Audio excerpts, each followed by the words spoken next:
His name is Carl Denninger at market-taker.org. Well, you know what? If that's all you got to offer, shut up. Because if I want to do something different, I'm going to do it. See more at www.market-taker.org. Check your feelings at the door. So enough of this. Let's talk about drones. It is clear from the photographic evidence at this point that there's something flying around in the sky. These somethings have navigation lights. Standard pattern, no attempt to deceive. By the way, the lights on an airplane, navigation lights look an awful lot like the ones on a boat. It's because it's kind of an international standard. But the point being, these people are not being stealthy. If you were a foreign force or an alien force and you were trying to go over the top of something and do something evil, drop something, you certainly would not do it with your lights blazing. Right? Okay.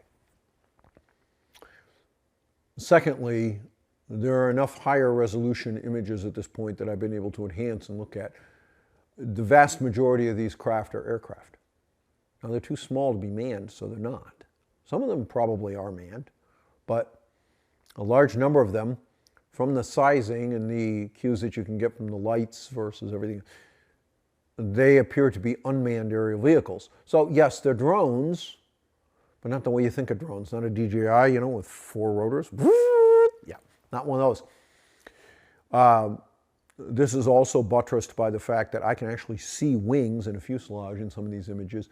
And additionally, the linger time, the amount of time that they're able to fly over something, is fairly long. And as anybody who knows anything about helicopters, any kind of rotary wing aircraft where you actually drive the wing through the air as opposed to drive the craft through the air, driving the wing through the air is much less efficient. Therefore, it takes a lot more fuel for the same amount of distance covered. These are, for the most part, other than the hobbyists chasing them, these are aircraft, and they're unmanned aircraft. Why at night? And why the pattern? Okay, let's dispose of a few things. They're ours. If they weren't, the government would have done something about it by now. The federal government knows exactly whose aircraft they are. That's obvious.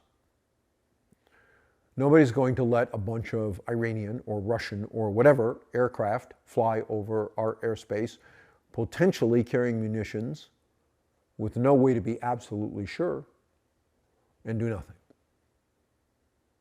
And if you think they are, you're out of your mind. And if you think they're space aliens, you're equally out of your mind. Go have a few more of these. Okay? These are Americans. So why haven't they told you that? Because they're looking for something.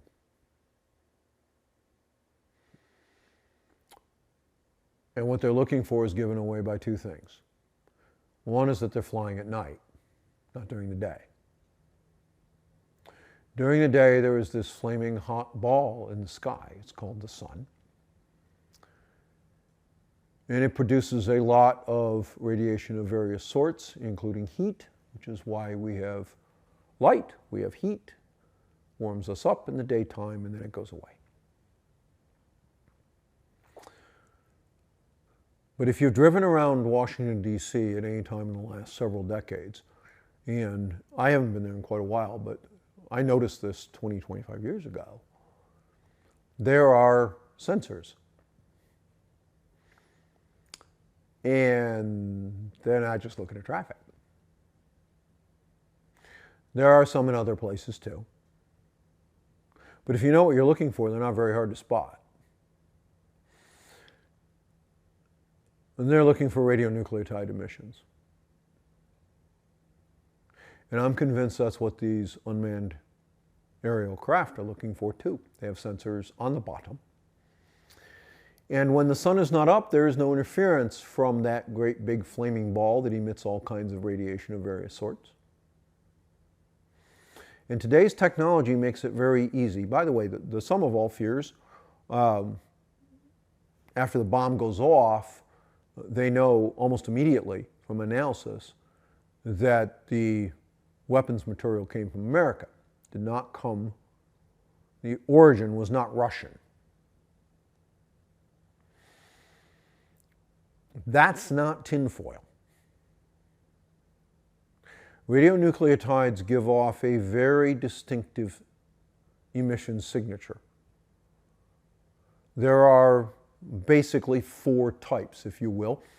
There's alpha emissions, which are blocked by intact skin or a piece of paper, which is why I can hold something that emits alpha in my hand and it's perfectly safe.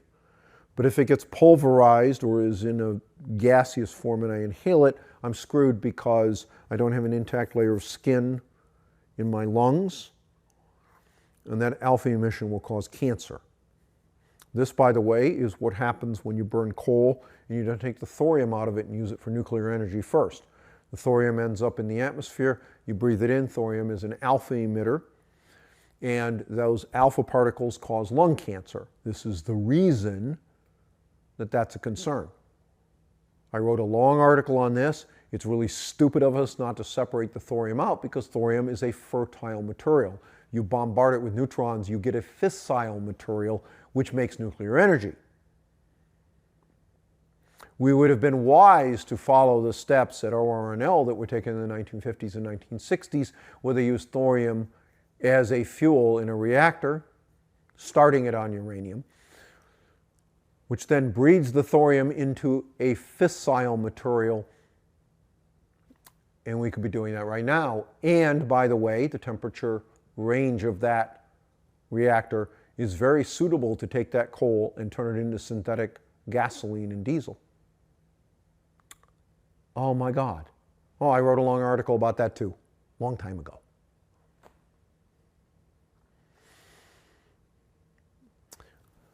Our government, my belief, and this is pure deduction, I don't have any inside information.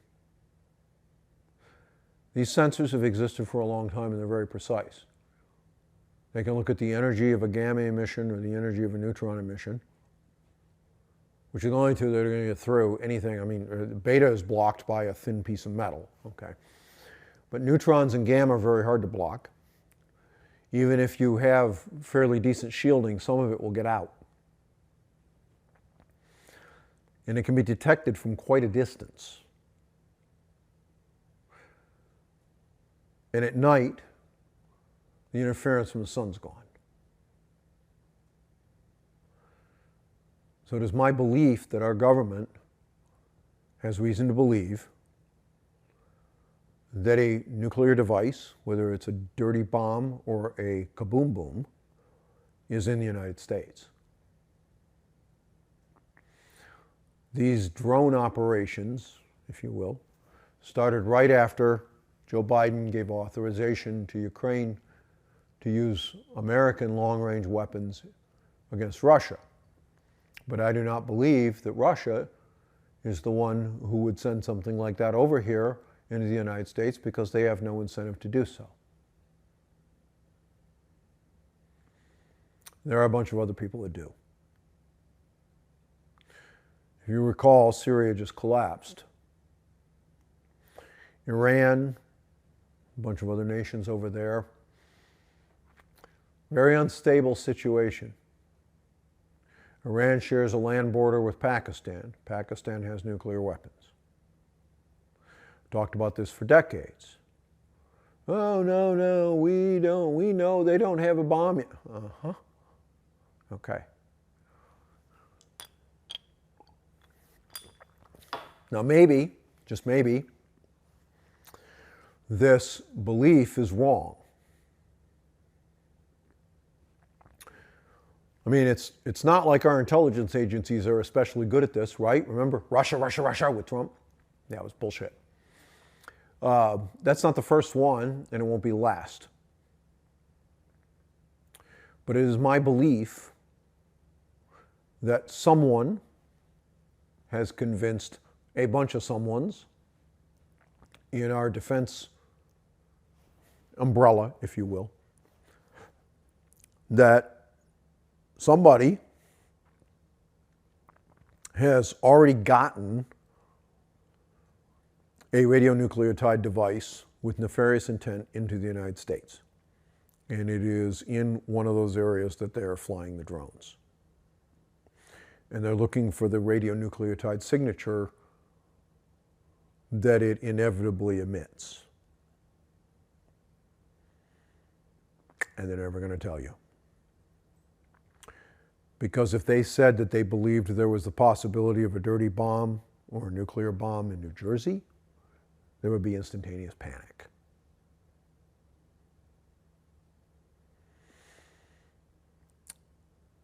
I don't know if they're right or not. That's the problem with being a civilian with no special information. Just the power of deduction, just deductive reasoning. It's all I got. Saw some interesting thing online, and they linked to a guy's Twitter account who linked to another Twitter account that was deleted recently. It was kind of a nobody account, but they said, look, I know what these drones are. I know what this is.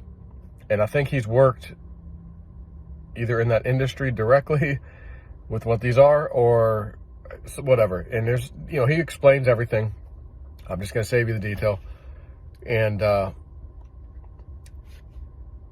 see if I can maybe put the link in the description where you can find it. Because the other guy took screenshots of this dude, you know, what he said. But the long story short, he explains these are a very particular type of drone the Department of Defense, I guess he said, uses. And they have the capability of determining if a nuclear weapon is within maybe miles. You know, I'm not sure the distance they can detect, but I believe many, many miles. And he says, you know, it's my opinion that they're running these things because maybe they think there's going to be a nuke or something brought in, again, maybe to derail the inauguration, or, you know what I mean, something